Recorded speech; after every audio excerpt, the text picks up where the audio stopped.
왜 나만 이렇게 힘들까요? 왜 나만 이렇게 안 될까요? 왜 나는 행복하지 못할까요? 혹시 이런 생각 자주 하시나요? 오늘 이 영상을 끝까지 보시면 당신이 왜 이렇게 괴로운지, 그리고 부처님께서 알려주신 가볍게 사는 법을 정확히 알게 될 것입니다. 많은 분들이 이렇게 말씀하십니다. 저는 뭐든 제대로 해야 직성이 풀려요. 대충대충 사는 게 싫어요. 완벽하게 하지 못하면 아예 안 하는 게 낫습니다. 이런 말씀을 하시는 분들 보면 참으로 안타깝습니다. 그 마음 너무나 잘 압니다. 하지만 그렇게 살다가 결국 무너지는 분들을 너무 많이 봤습니다. 완벽한 부모가 되려고 애쓰다가 자식과 사이가 멀어집니다. 완벽한 배우자가 되려고 노력하다가 부부 사이가 차갑게 식습니다. 완벽한 직원이 되려고 밤낮 없이 일하다가 건강을 잃습니다. 완벽한 사람이 되려고 자신을 채찍질하다가 마음이 병듭니다. 왜 그럴까요? 부처님께서는 이것을 정확히 꿰뚫어 보셨습니다. 완벽을 추구하는 것은 집착이라고 말입니다. 그리고 모든 괴로움은 집착에서 온다고 하셨습니다. 앙구따라 니까야에 이런 이야기가 있습니다. 소나 쿠티칸나라는 제자가 있었습니다. 이 제자는 너무나 열심히 수행했습니다. 밤낮으로 걸으며 명상했습니다. 그렇게 열심히 했는데도 깨달음을 얻지 못하자 좌절했습니다. 심지어 발바닥이 터져서 피가 났습니다. 그때 부처님께서 그에게 다가가셨습니다. 그리고 물으셨습니다. 소나야, 너는 악기를 다룰 줄 아느냐? 예, 부처님. 저는 비파를 다룰 줄 압니다. 비파줄을 너무 팽팽하게 매면 어떻게 되느냐? 끊어집니다, 부처님. 그렇다면 너무 느슨하게 하면 소리가 나지 않습니다. 그렇다. 수행도 마찬가지다. 너무 팽팽하면 끊어지고 너무 느슨하면 나아가지 못한다. 중도를 가거라. 이 말씀을 듣고 소나는 깨달았습니다. 자신이 왜 괴로웠는지, 무엇을 잘못하고 있었는지를. 그는 수행의 강도를 적당히 조절했고 얼마 지나지 않아 아라한과를 얻었습니다. 여러분, 이 이야기가 남의 이야기입니까? 우리 이야기입니다. 우리는 평생 비파줄을 팽팽하게 매며 살아왔습니다. 더 잘해야 해. 더 열심히 해야 해. 완벽해야 해. 이렇게 자신을 몰아붙이며 살았습니다. 그 결과는 무엇입니까?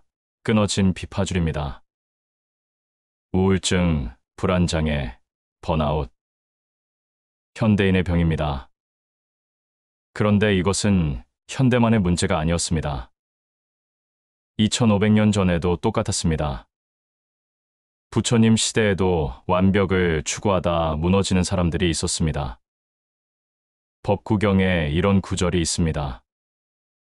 과도함도 병이고 부족함도 병이다. 중도가 건강이다. 너무 많이 먹어도 병이고 너무 적게 먹어도 병입니다. 너무 열심히 해도 병이고 너무 게을러도 병입니다. 적당함, 그것이 건강입니다. 그런데 우리는 이 적당함을 몰랐습니다. 아니, 알면서도 실천하지 못했습니다.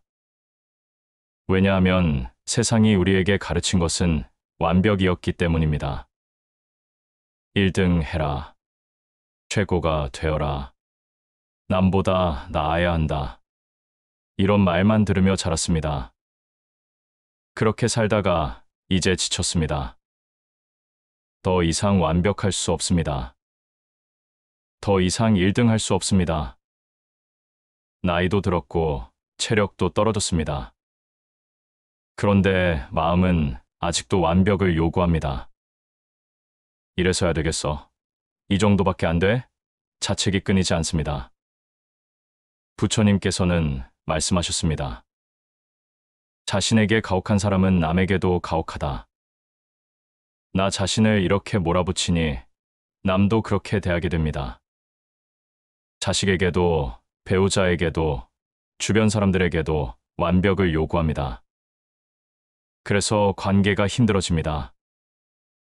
이제는 내려놓아야 합니다. 완벽이라는 환상을 내려놓아야 합니다. 완벽한 사람은 없습니다. 완벽한 인생도 없습니다. 실수하고, 넘어지고, 부족한 것이 인간입니다. 그것이 자연스러운 것입니다. 부처님도 완벽하지 않으셨습니다. 뭐라고요? 부처님이 완벽하지 않으시다고요? 네, 그렇습니다. 부처님도 때로는 피곤해하셨고, 제자들 때문에 골머리를 앓으셨고, 실수도 하셨습니다. 그리고 무엇보다 웃으셨습니다. 많은 사람들이 부처님을 생각하면 항상 진지한 모습만 떠올립니다. 눈을 감고 연꽃 위에 앉아 고요한 표정으로 명상하는 모습. 물론 그런 모습도 있었겠지만 그것이 전부는 아니었습니다. 경전을 읽어보면 부처님께서 웃으신 기록이 무려 39번이나 나옵니다. 그냥 웃으신 게 아니라 빙글에 미소 지으셨다, 크게 웃으셨다, 흐뭇하게 웃으셨다, 이렇게 다양한 표현으로 나옵니다.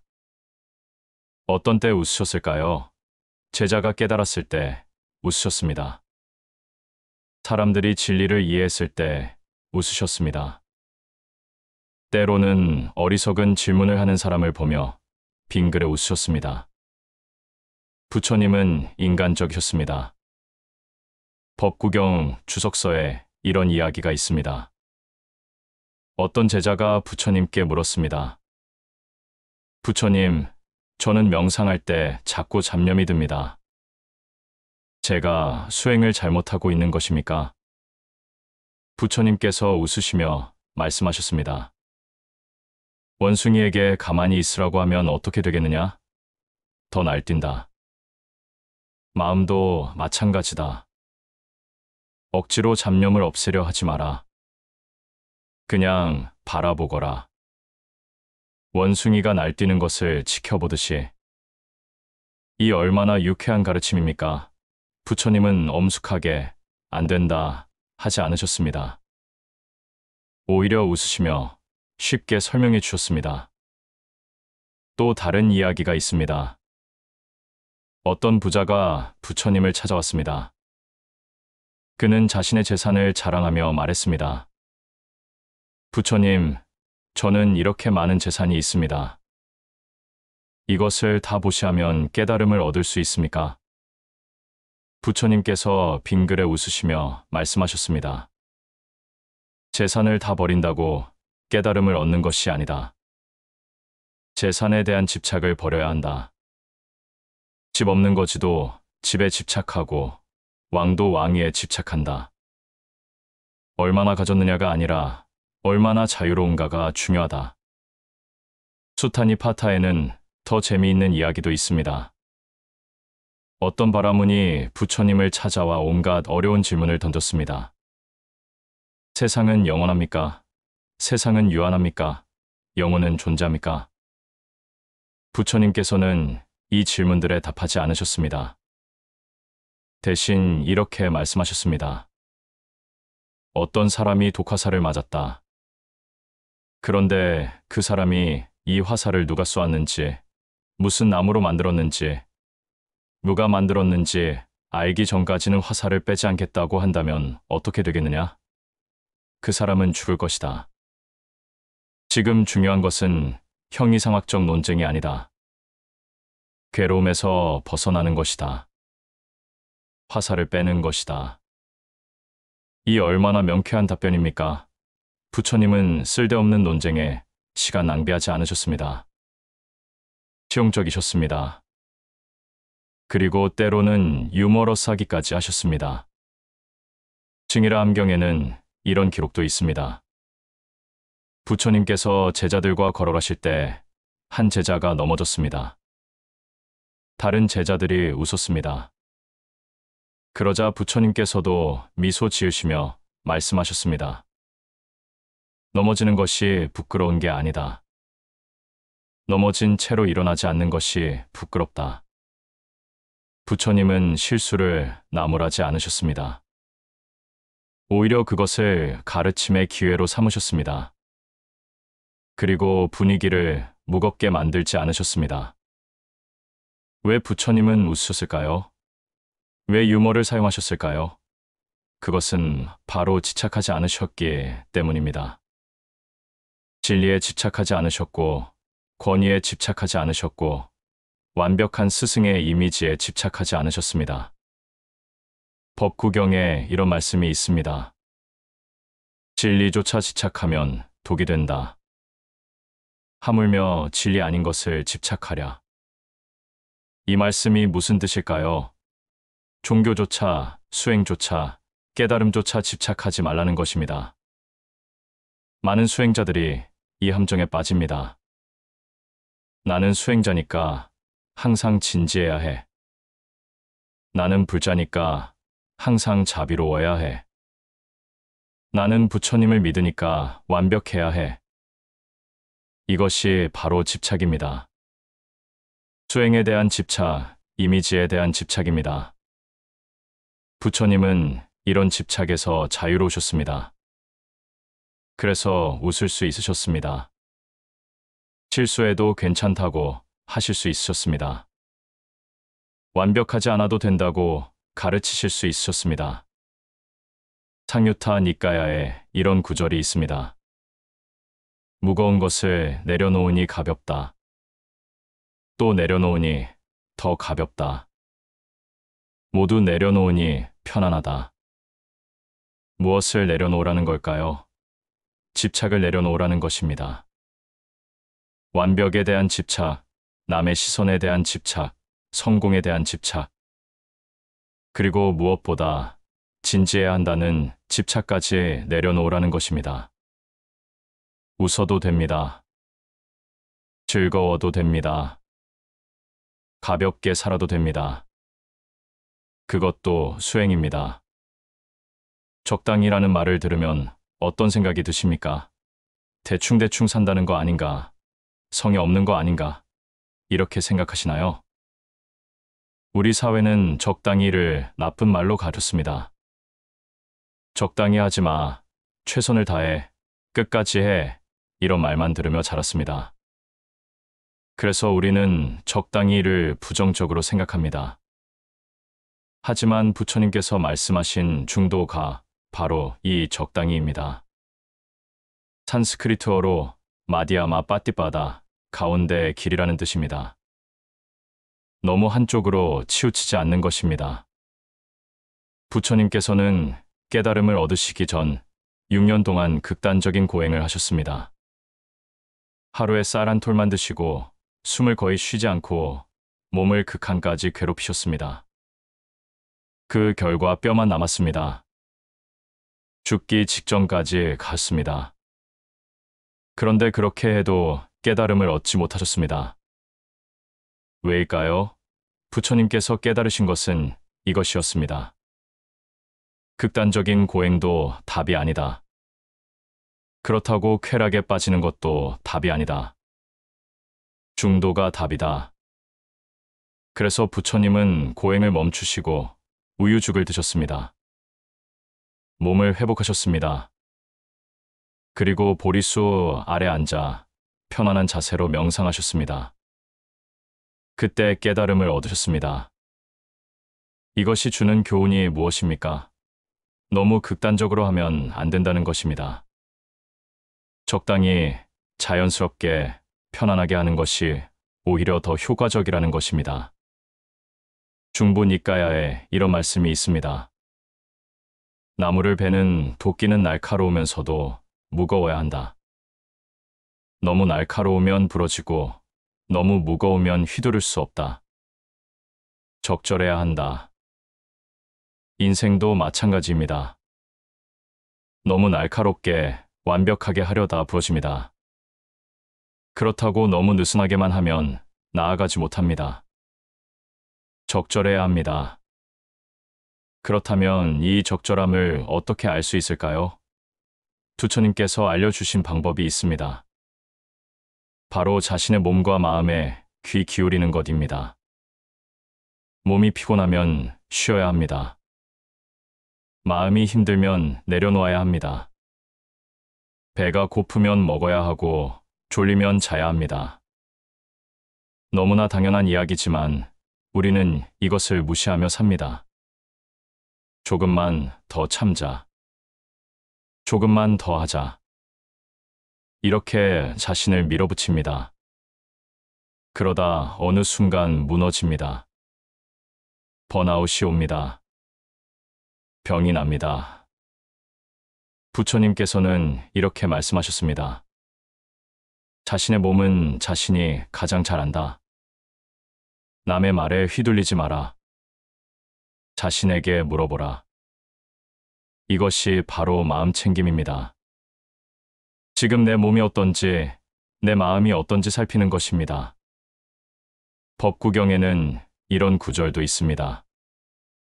과식도 해롭고 굶는 것도 해롭다. 과로도 해롭고 게으름도 해롭다. 적절함이 건강이다. 이 얼마나 실용적인 가르침입니까? 현대 의학도 똑같이 말합니다. 과식하면 병이 생기고 너무 적게 먹어도 영양실조가 옵니다. 과로하면 스트레스 호르몬이 증가하고 너무 안 움직이면 근육이 약해집니다. 적절함, 그것이 건강의 비결입니다. 그런데 우리는 왜 이 적절함을 지키지 못할까요? 그것은 바로 두려움 때문입니다. 적당히 하면 뒤처지는 거 아닌가? 적당히 하면 실패하는 거 아닌가? 이런 두려움 때문입니다. 부처님께서는 이 두려움의 정체를 정확히 아셨습니다. 그것은 바로 비교에서 온다고 하셨습니다. 남과 나를 비교하기 때문에 두렵습니다. 남들은 다 열심히 하는데 나만 적당히 하면 안 되지. 이렇게 생각합니다. 하지만 부처님께서는 이렇게 말씀하셨습니다. 자신만의 속도로 가거라. 빠르게 가는 사람을 부러워하지 마라. 그는 그의 길을 가고 너는 너의 길을 간다. 수타니파타에 나오는 코뿔소처럼이라는 표현이 있습니다. 코뿔소는 혼자 갑니다. 무리짓지 않고 남과 비교하지 않고 자기 길을 묵묵히 합니다. 부처님께서는 그렇게 살라고 하셨습니다. 적당히 산다는 것은 게으르게 산다는 게 아닙니다. 자신에게 맞는 속도로, 자신에게 맞는 방식으로 자신답게 사는 것입니다. 그것이 진짜 지혜입니다. 안구 따라 니까야에 이런 비유가 있습니다. 큰 나무와 작은 나무가 함께 있다. 작은 나무가 큰 나무처럼 되려고 무리하면 부러진다. 작은 나무는 작은 나무답게 자라면 된다. 우리도 마찬가지입니다. 남처럼 되려고 무리하면 부러집니다. 나답게 살면 됩니다. 내 속도로 가면 됩니다. 적당히, 편안하게, 자연스럽게. 그렇다면 구체적으로 어떻게 해야 할까요? 어떻게 하면 가볍게 살 수 있을까요? 부처님께서 알려주신 실천 방법을 말씀드리겠습니다. 첫 번째, 완벽을 포기하십시오. 이게 가장 어렵고 가장 중요합니다. 완벽하게 하지 못하면 차라리 안 한다. 이런 생각을 내려놓으세요. 60점이면 어떻습니까? 70점이면 어떻습니까? 100점이 아니어도 괜찮습니다. 부처님께서는 이렇게 말씀하셨습니다. 완벽한 연꽃은 없다. 벌레 먹은 잎도 있고 찌든 꽃잎도 있다. 그러나 그것이 연꽃의 아름다움을 해치지 않는다. 인생도 마찬가지입니다. 완벽한 인생은 없습니다. 실수도 있고 후회도 있고 부족한 것도 있습니다. 그래도 괜찮습니다. 그것이 인생의 아름다움입니다. 법구경에는 이런 말씀도 있습니다. 실수하지 않는 사람은 없다. 실수를 인정하고 고치는 사람이 지혜로운 사람이다. 실수를 숨기려 하지 마십시오. 인정하십시오. 아, 내가 실수했구나. 그렇게 인정하면 그것으로 끝입니다. 가볍습니다. 두 번째, 자신에게 친절하십시오. 우리는 자신에게 너무 가혹합니다. 왜 이것도 못해? 왜 이렇게 부족해? 이렇게 자신을 책망합니다. 이제 그만하십시오. 자신에게 친절한 말을 건네십시오. 오늘도 고생했어.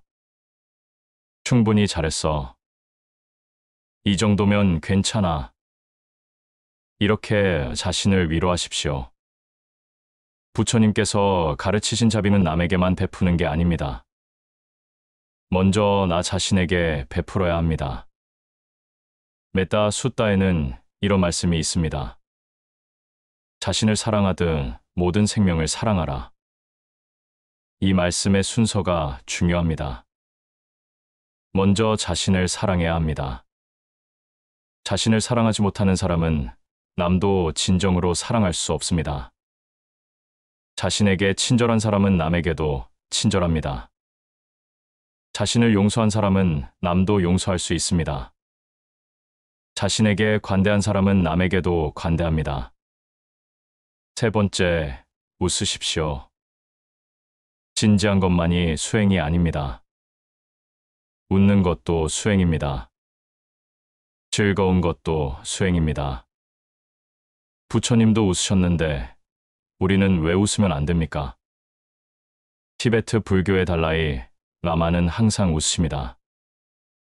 인터뷰할 때도 웃고, 법문할 때도 웃고, 사진 찍을 때도 웃습니다.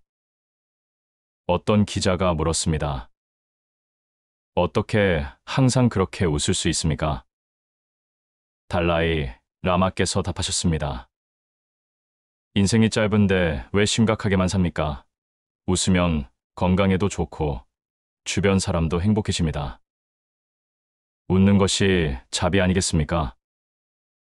수타니파타에 이런 구절이 있습니다. 기쁨을 억누르지 마라. 기쁨은 집착이 아니다. 기쁨은 마음의 자연스러운 상태다. 기쁘면 웃어도 됩니다. 즐거우면 즐거워해도 됩니다. 그것을 억누를 필요가 없습니다.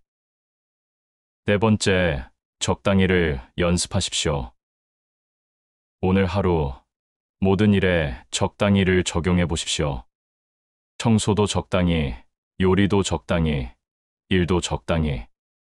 완벽하게 하려고 하지 마십시오. 처음엔 불안할 것입니다. 이래도 되나? 너무 대충 하는 거 아닌가? 이런 생각이 들 것입니다. 괜찮습니다.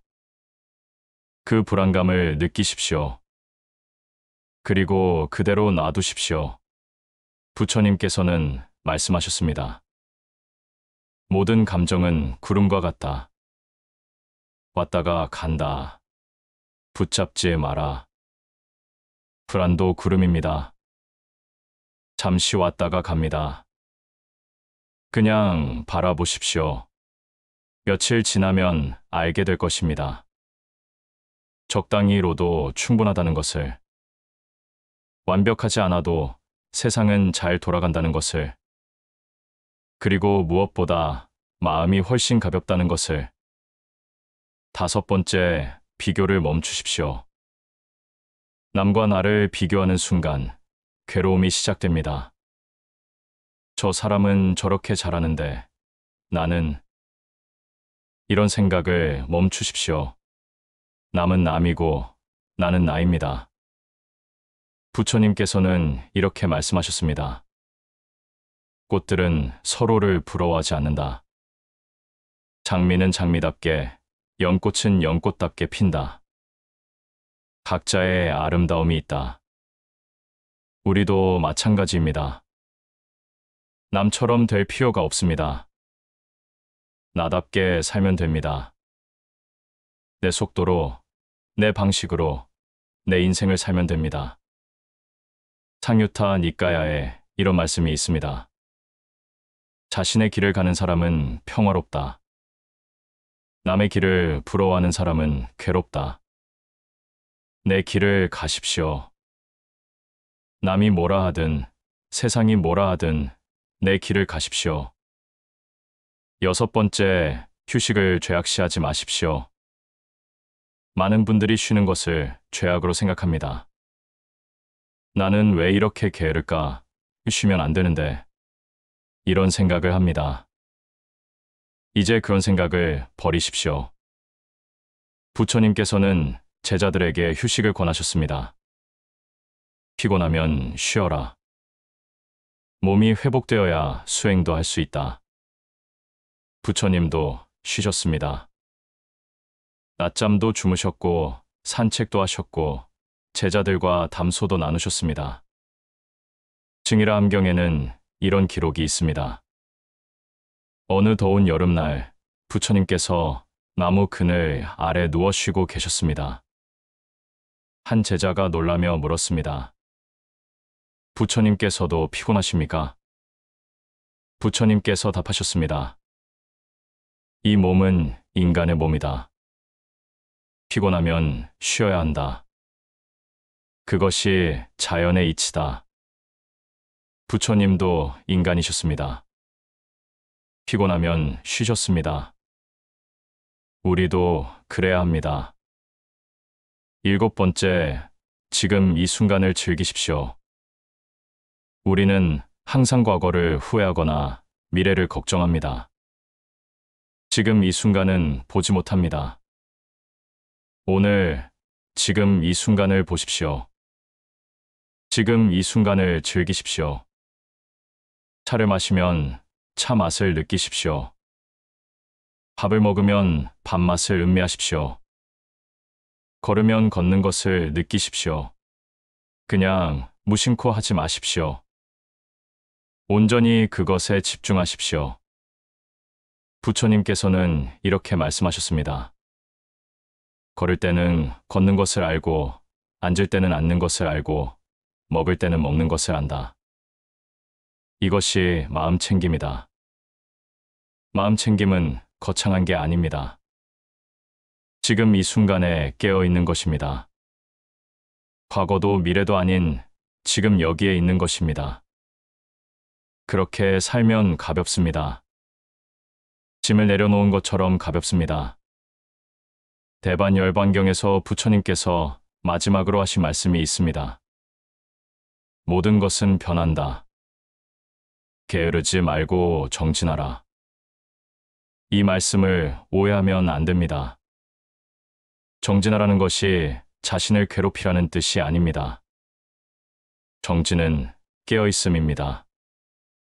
지금 이 순간에 깨어있고 내 마음을 알아차리고 자연스럽게 살아가는 것입니다. 억지로 무언가를 하는 게 아니라 자연스럽게 흘러가는 것입니다. 물은 억지로 흐르지 않습니다. 자연스럽게 낮은 곳으로 흐릅니다.